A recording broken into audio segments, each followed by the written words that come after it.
యేసుక్రీస్తు పరిశుద్ధ నామమున వందనాలు తెలియజేస్తున్నాం అందరికీ. మరి ఈరోజు మనము నేర్చుకోబోతున్నా లేదా ధ్యానించబోతున్న అంశం అవసరాలకేనా దేవుడు. ముఖ్య అంశాలు మరోసారి.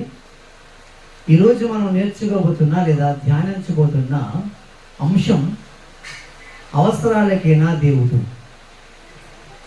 ఈ యొక్క అంశాన్ని చాలా జాగ్రత్తగా, తీక్షణంగా, పద్ధతిగా బైబిల్లో మరి దేవుడి దీని నిమిత్తం ఏమని రాశాడు లేదా రాయించాడు, మనకి ఈరోజు దేవుడు ఏం చెప్పాలనుకుంటున్నాడు, ఈ యొక్క పాఠం ద్వారా మనకు ఏమి నేర్పించాలనుకుంటున్నాడు అని అన్నది ఈరోజు చాలా జాగ్రత్తగా మనము ఆలోచిద్దాం. రైట్.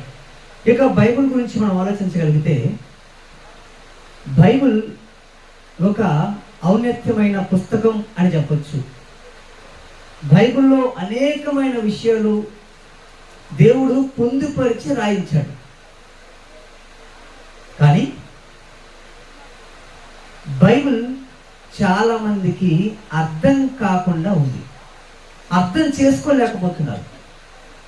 ఆది కాండం దగ్గర నుంచి ప్రకటన గ్రంథం వరకు కూడాను దేవుడు ఎంతో జాగ్రత్తగా తన భక్తుల ద్వారా, తన పిల్లల ద్వారా ఎన్నో విధాలుగా ఎంతో కష్టపడి రాయించడం జరిగింది.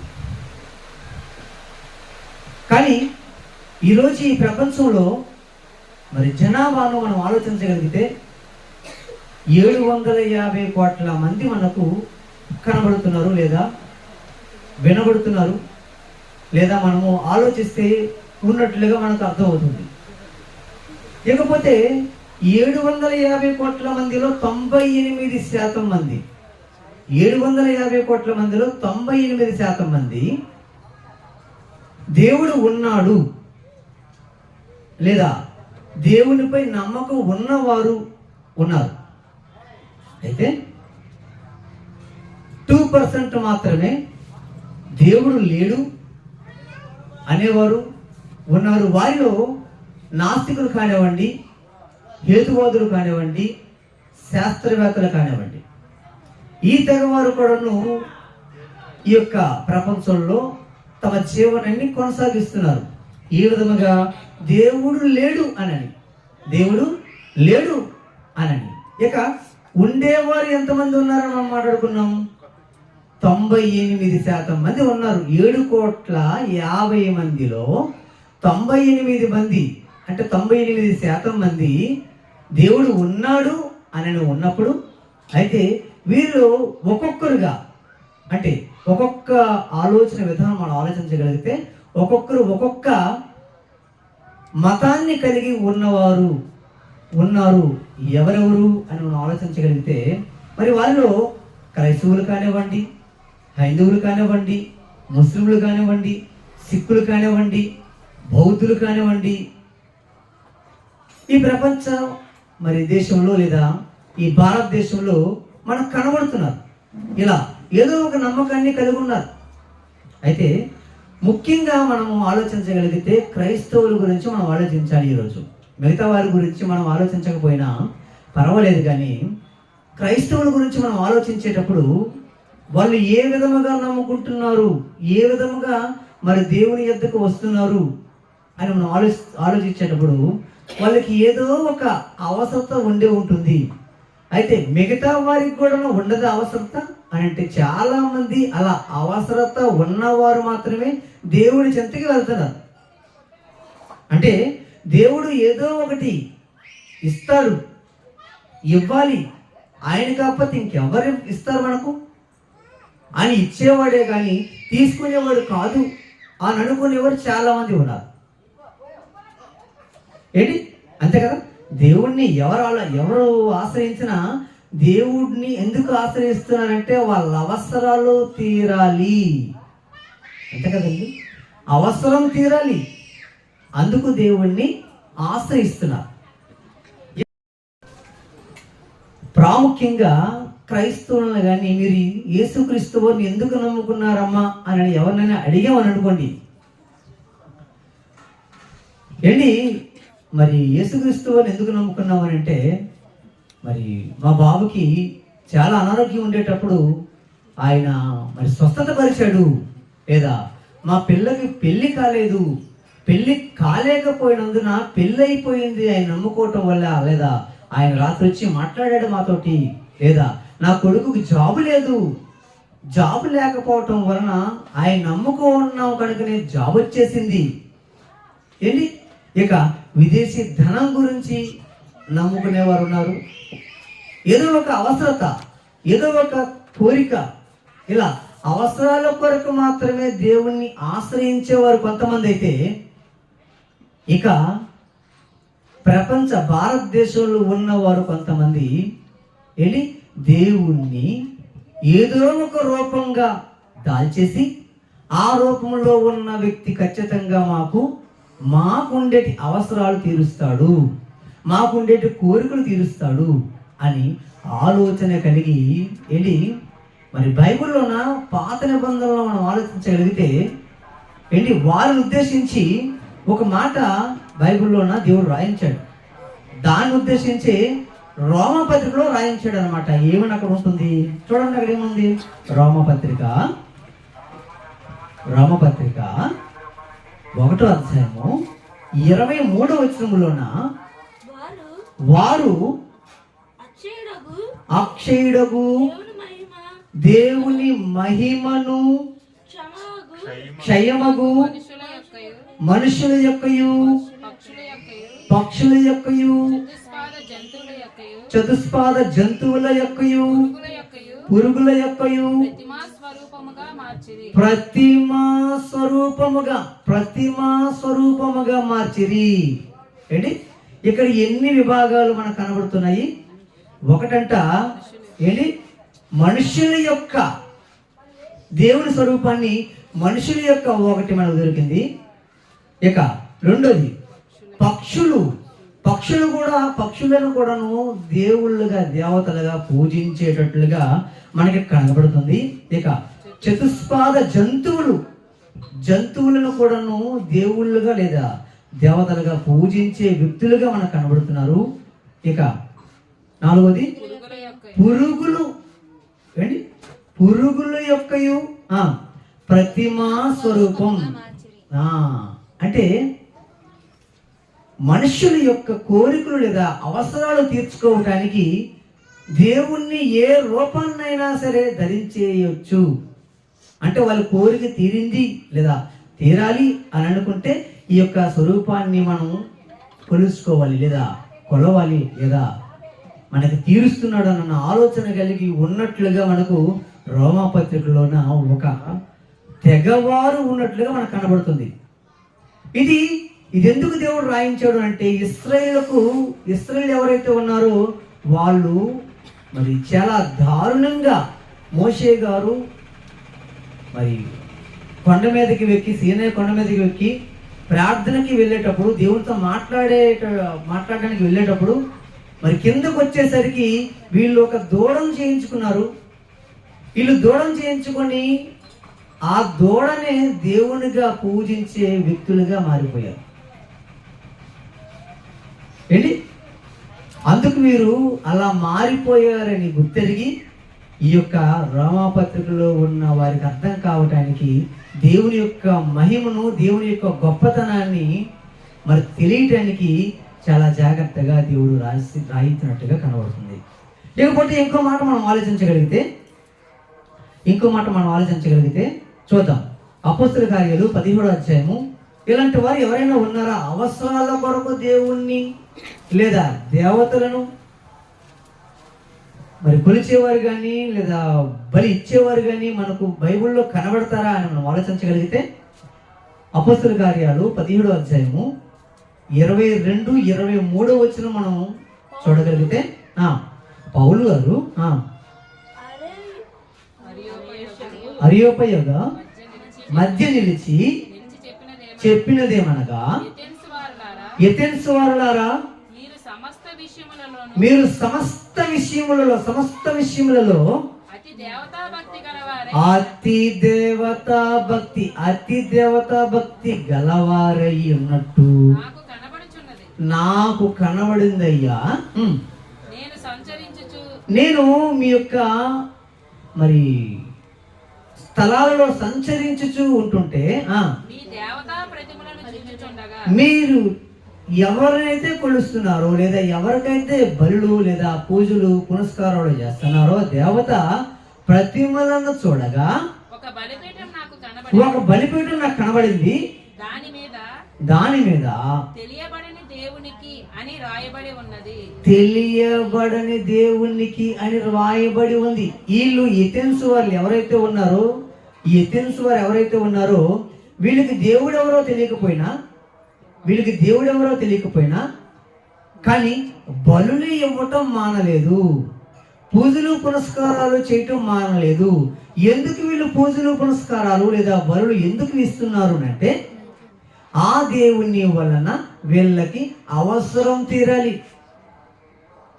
కోరికలు తీరాలి. అంటే దేవునికి ఇచ్చి తీసుకోవాలనుకుంటున్నారు ఏదో ఒకటి. ఏంటి ఇచ్చి పుచ్చుకోవడం ఎక్కడ జరుగుతుందో ఒకసారి ఆలోచించండి. ఇచ్చి పుచ్చుకోవడం ఏంటి? ఇరుగు పొరుగు వాళ్ళ దగ్గర మనం ఆలోచించగలిగితే ఇరుగు పొరుగు వాళ్ళు ఏంటి ఈరోజు పప్పు కానీ కూర కానీ ఇచ్చారు అనుకోండి, ఆవిడ నిన్న పప్పు ఇచ్చింది, మనం ఈరోజు కూర. ఏంటి ఏ కూర? చికెన్. పప్పు ఇచ్చేసింది కదా, ఇప్పుడు మనం చికెన్ ఇవ్వాలి. మన తర్వాత ఆవిడ మటన్,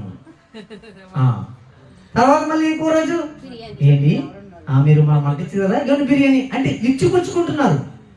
ఈరోజు ఎందమ్మ అంటే ఆ రోజు అందమ్మ. అలా ఈరోజు మనుషులు ఇచ్చి పుచ్చుకుంటున్నారు. వ్యాపారాలు కూడాను ఆయనకి అవసరమైనది ఏదైతే ఉందో అది కావాలనుకుంటే ఒక 10, 20 ఇచ్చి ఆ యొక్క మరి ఏ వస్తువు అయితే ఉందో అది కొనుక్కుంటున్నారు. అంటే వ్యాపారం జరుగుతుంది అక్కడ. అంటే ఇచ్చి పుచ్చుకుంటున్నారు. వీరి అవసరానికి ఏదైతే కావాలో అది ఇస్తున్నారు, ఆ అవసరాన్ని ఏదైతే తీసుకుంటున్నారు. అదే తనం ఇక్కడ ఎథెన్స్ వారిలో కూడా కనబడుతుంది ఆయనకి. మీరు ఏ దేవుడిని అయితే కొలుస్తున్నారు, ఏ దేవీలకైతే బలులు పూజలు పునస్కారాలు దేవుడిని రాయబడి ఉంది కదా అని పౌలు గారు మాట్లాడుతూ, కాబట్టి మీరు తెలియక దేని ఎందైతే మీరు చాలా భక్తి లేదా ప్రేమ కలిగి ఉన్నారో దానినే నేను మీకు ప్రచురము చేయుచున్నాను, ప్రకటన చేయుచున్నాను, చెబుతున్నాను, వివరిస్తున్నాను, విశదపరుస్తున్నాను, తెలియపరుస్తున్నాను, తెలియజేయాలనుకుంటున్నాను, చెప్పాలనుకుంటున్నాను, చెబుతున్నాను. ఏంటి ఎంత జాగ్రత్తగా చక్కగా అతి దేవతా భక్తి అన్నాడు. తర్వాత తెలియబడని దేవుడు మీరు ఏదో తెలియక ఉన్నారు కదా అని అంటున్నారు. అంటే మనుషులు ఏదో అవసరం కొద్ది కొలుస్తున్నట్టుగా మనకి ఇక్కడ కనబడుతుంది. ఆ అవసరం ఏదైతే ఉందో అది పౌలు గారు గుర్తెరిగి వాళ్ళకి చక్కగా దేవుడి గురించి ప్రకటన చేస్తున్నట్టుగా మనకు అర్థమవుతుంది. అంటే మనుషులు ఏదో ఒక అవసరం కొరకే దేవుని దగ్గరికి వెళ్తారు అని మనకి ఇక్కడ బైబిల్ ద్వారా మనకు అర్థమైపోయింది. అంటే దేవుని అవసరం ఏదైతే ఉందో దాని గురించే దేవుని దగ్గరికి వెళ్తున్నారా తప్ప దేవునితో ఎటువంటి సంబంధాలు లేనట్టుగా కనబడుతుంది. అంటే అవసరం ఉంటేనే దేవుడు, అవసరం లేకపోతే మనకు అక్కర్లేదు. అంతే కదండి. ఈరోజు మనము ఆరోగ్యంగా ఉన్నామంటే దేవుడిని మర్చిపోతాం. మనం ఎంత డబ్బు ఉందనుకోండి, దేవుడు లేదు, ఏమీ లేదు. ఎప్పుడైతే మనకు రోగం వస్తుందో అప్పుడు మోకరించి, లేదా కష్టం వచ్చేటప్పుడు, లేదా ఏదైనా బాగా శ్రమ వచ్చేటప్పుడు ఆయన గుర్తొచ్చేటప్పుడు, దేవుడా నాకు ఈ శ్రమ వచ్చేసింది అంటే నువ్వు కరుణించా ముందు నీకు గుర్తు లేదా? మనకు ఒక సూత్రం ఉంది కదండి, చేతులు కాలిపోయిన తర్వాత ఆకులు పట్టుకునే రకం మనుషులు, అవునా? చేతులు కాలిపోయిన తర్వాత ఆకులు పట్టుకుంటున్నారు అన్నమాట. చేతులు కాలక ముందే ఆకులు పట్టుకోవాలి.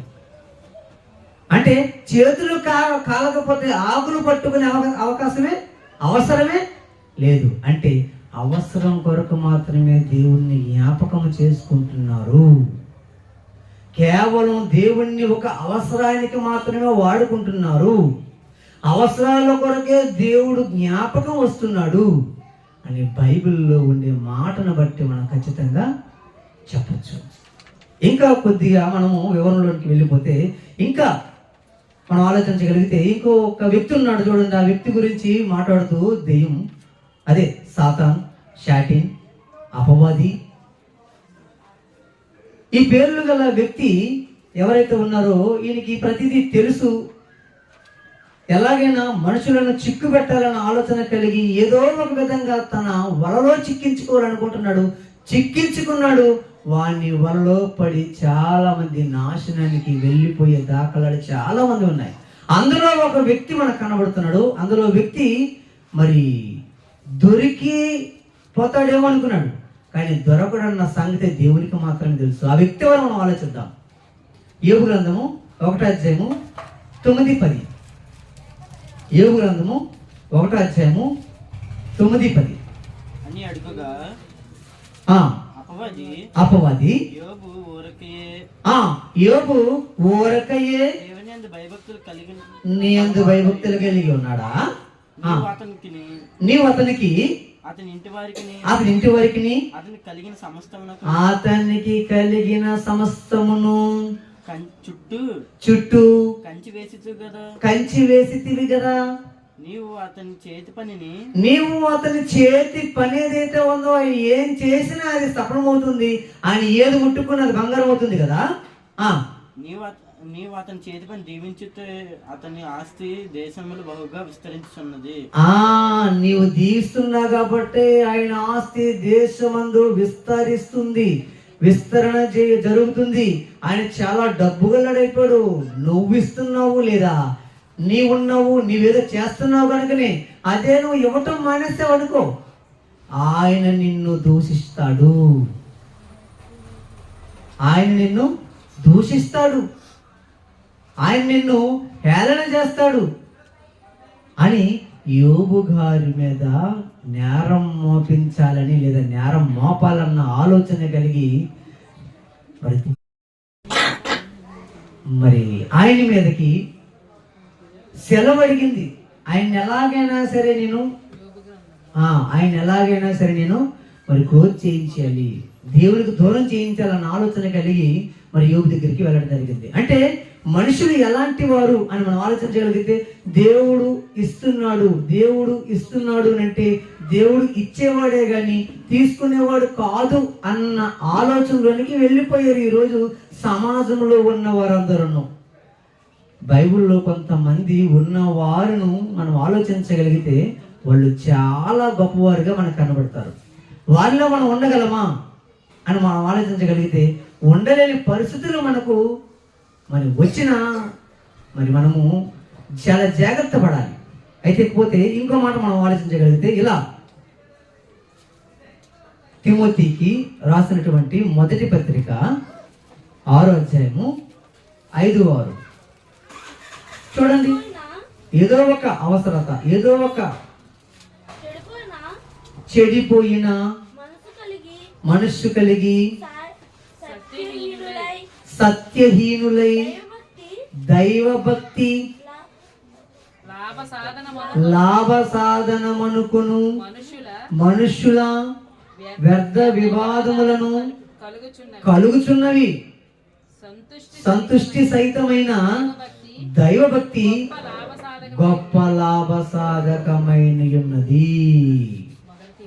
ఏంటి? చెడిపోయిన మనస్సు కలిగిన వారు కొంతమంది ఉన్నారంట. ఆ చెడిపోయిన మనస్సు కలిగిన వారు ఎవరైతే ఉన్నారో సత్యమైతే వారి దగ్గర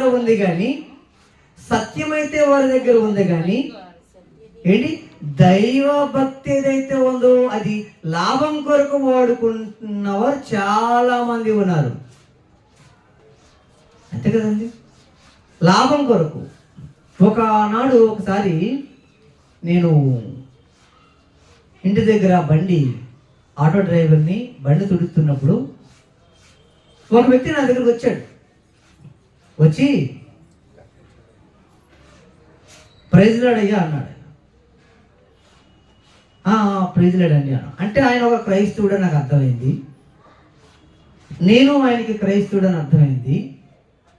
సార్ మీ గురించి నేను ప్రార్థన చేయొచ్చా అన్నాడు. సరే సార్ చేయండి అని అన్నాను. ప్రార్థన నెత్తి మీద చేశాడు. చేసిన తర్వాత ఆయన అడుగుతుంది, చేయి చాపుతున్నాడు. ఏంటి అంటే ఎంతో కొంత ఇస్తారు కదా చేయి చాపుతున్నాడు ఆయన. చూడండి ఇక్కడ మాట మనం ఆలోచించగలిగితే, అంటే ఇలాంటి వారు కూడా ఉన్నారన్న ఆలోచన మనకు బైబిల్లోన దేవుడు తెలియపరుస్తున్నాడు. ఇలాంటి వారు ఉన్నారు, జాగ్రత్త పడండి.